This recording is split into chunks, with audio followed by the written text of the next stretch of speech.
Bom dia a todos. Bom dia, boa tarde ou boa noite. Vamos falar sobre o Estatuto da Terra,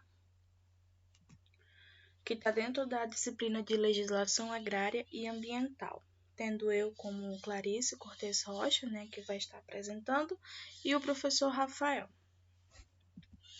O Estatuto da Terra, ele está dentro da Lei 4.504, de 30 de novembro de 1964. Logo aqui no capítulo 1, eles falam, principalmente os princípios e as definições dessa lei, tá? Então, aqui no artigo 1º, ele fala assim que essa lei, ela regula todos os direitos e obrigações, principalmente aos bens imóveis rurais, para fins de que seja executado a reforma agrária e a promoção de uma política agrícola. Parágrafo 1º. Considera-se reforma agrária quando se tem um conjunto de medidas que visam promover uma melhoria nessa distribuição dessa terra, mediante, claro, de modificações no regime de sua posse e uso, a fim de atender a princípios de justiça social e aumento da produtividade.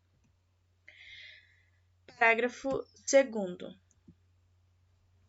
Entende-se por política agrícola um conjunto de providências de amparo à propriedade da terra, que se destinem a orientar no interesse da economia rural as atividades agropecuárias, seja no sentido de garantir-lhes um pleno emprego, ou que seja de harmonizá-las no processo de industrialização para o país.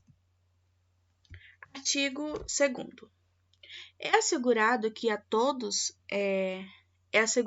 a todos a oportunidade de acesso à propriedade da terra, condicionada pela função social e na forma prevista nesta lei.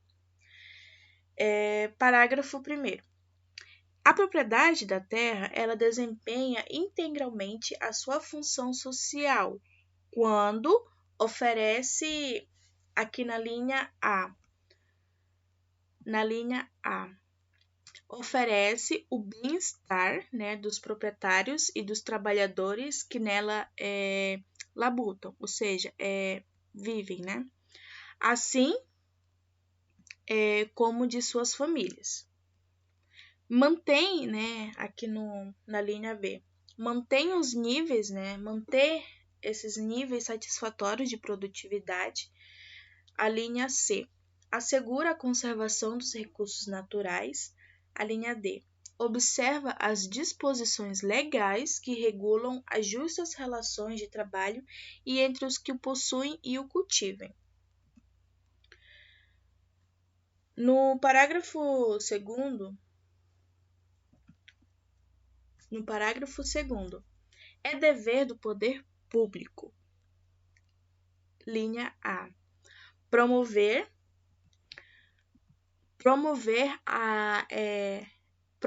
e criar as condições de acesso do trabalhador rural à propriedade da terra, economicamente tem que ser útil e de preferência nas regiões onde habita, ou quando há circunstâncias regionais e que aconselhem em zonas de previamente ajustadas na forma do disposto na regulação dessa lei. A linha B, zelar para que essa propriedade da terra desempenhe a sua função social, para que estimule planos para sua racional utilização, promovendo os ajustes, a remuneração e o acesso do trabalhador aos benefícios do aumento da produtividade e ao seu bem-estar coletivo. Parágrafo 3º. Todo agricultor consiste o direito de permanecer na terra que cultive, só que dentro dos termos e das limitações dessa lei, que podem ser observadas sempre que for o caso as normas dos contratos de trabalho, tá? E aqui no parágrafo 4º ele fala que é assegurado às populações indígenas o direito, né, da posse das terras e que ocupem, né, ou que lhes sejam atribuídas de acordo com a legislação especial que disciplina, né, o regime tutelar a que estão sujeitas. Artigo 3º. O poder público, ele reconhece, né, as entidades privadas, nacionais ou estrangeiras, com direito à propriedade da terra,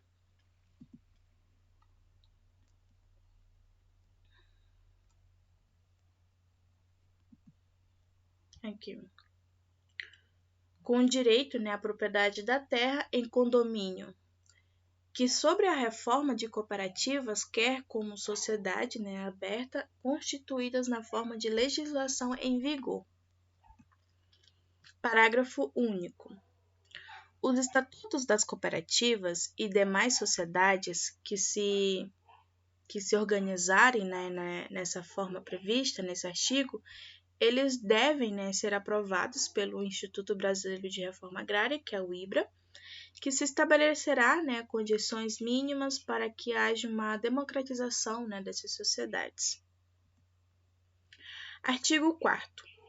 Para os efeitos, né, dessa lei, é definido que o imóvel rural nada mais é do que o prédio rústico, né, da área contínua de qualquer que seja a sua localização e que se destine à exploração extrativista, agrícola, pecuária ou agroindustrial, que quer, através de planos públicos, né, de valorização e através de iniciativa privada.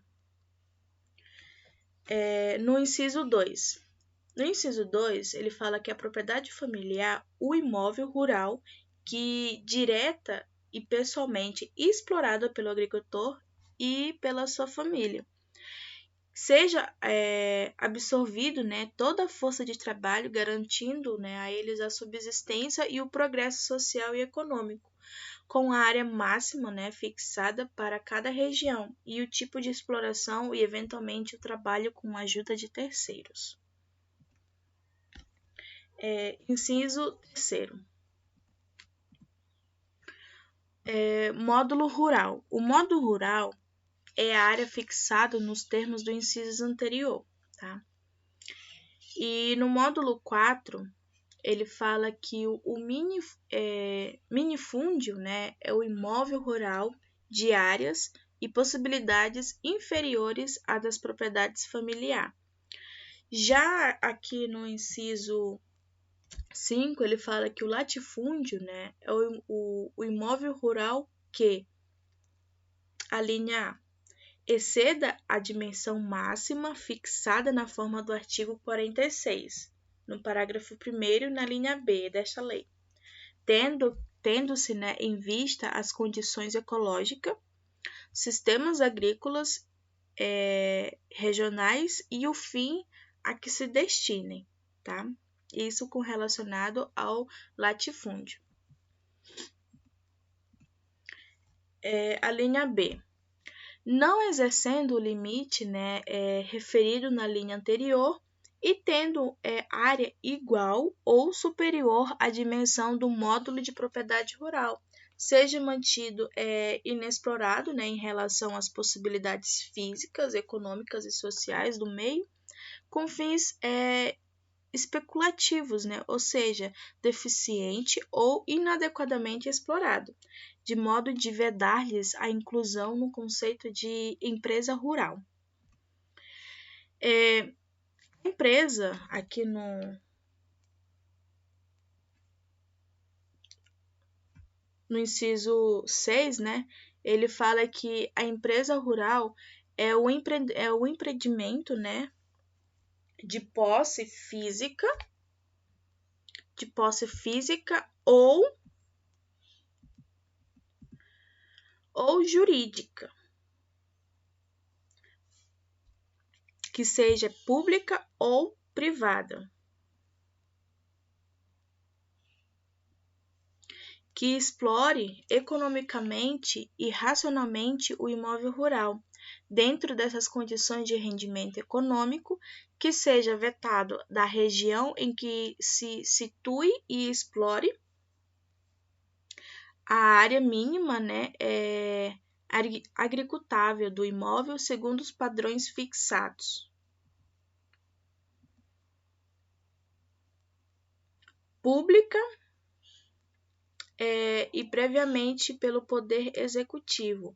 Para esse fim, equiparam-se, né, as áreas cultivadas, as pastagens, as matas naturais e artificiais, e as áreas ocupadas né, com que sejam benefícios, né, para elas. Inciso 7º.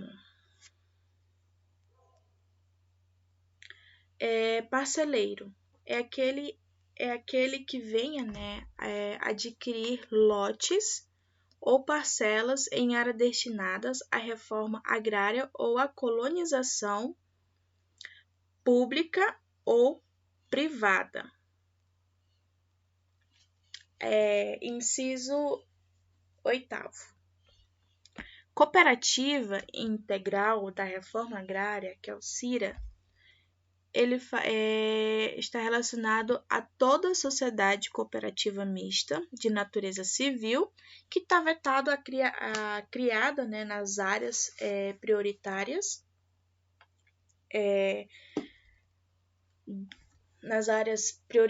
da reforma agrária, contando, né, temporariamente com a atribuição financeira e técnica do poder público, através do Instituto Brasileiro de Reforma Agrária, com a finalidade de industrializar, beneficiar, preparar e padronizar a produção agropecuária, bem como realizar os demais objetivos previstos na legislação vigente.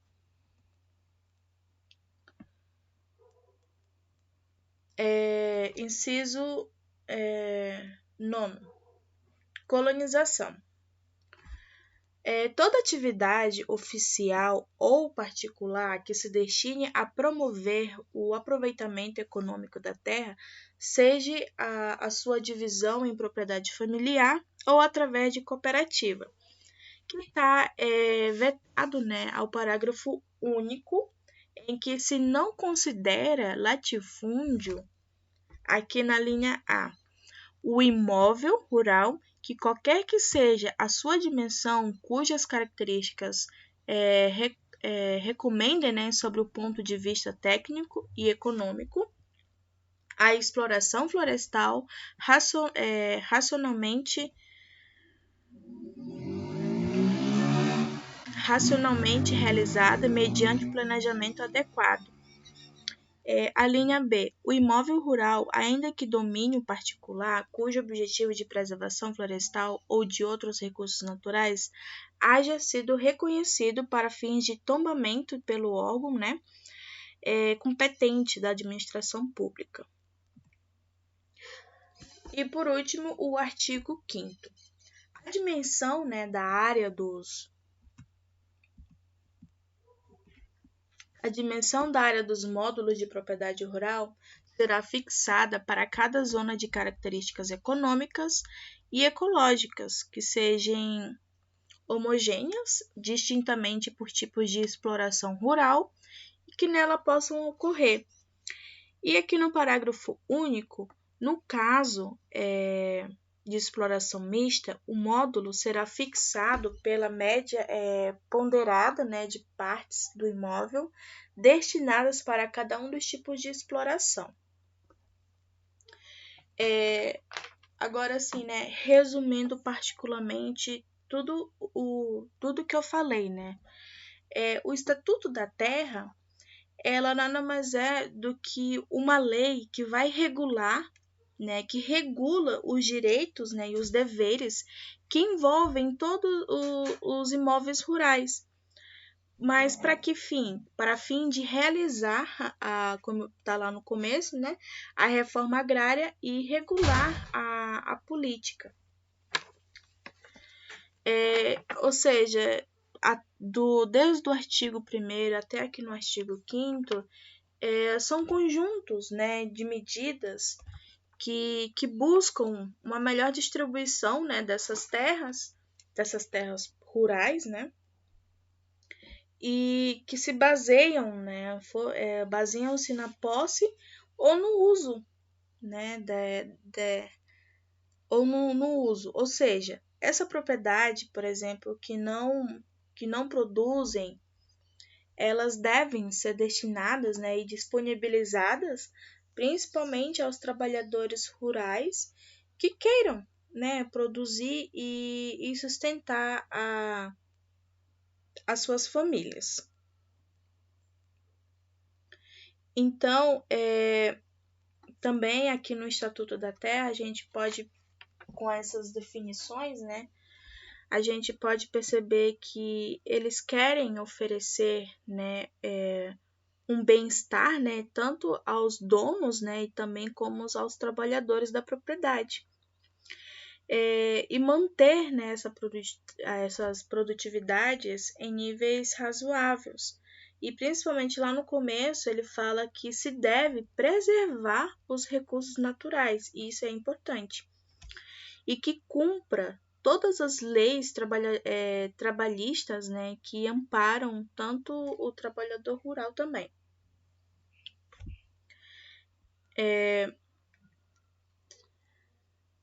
Ou seja, então, resumindo, são medidas, né, que buscam melhor a distribuição dessas terras rurais, né? Esse é vamos dizer que é um principal objetivo, né? E o que mais que eu posso falar sobre esse artigo? E que para que isso ocorra, né, essa forma de distribuição, melhor distribuição, né, tem aquele processo, né, que tem que, na compra, por exemplo, de terras, né, improdutivas pelos governos, né, e tem que haver aquela partilha de lotes entre as famílias de trabalhadores rurais, que deve ser fiscalizada e dividida, né, pelo INCRA, né, assim, levando assim na realidade, né, isso é feito pelo INCRA, que faz essa divisão, né, de terras e tudo mais. Já com relação a, por exemplo, a política agrícola, elas são um conjunto, né, de diretrizes que reagem, né, às atividades rurais, agropecuárias, fazendo com que elas funcionem de maneira ordenada e justa, que também é um dos princípios, né, dessa lei. E é isso. Obrigada a todos.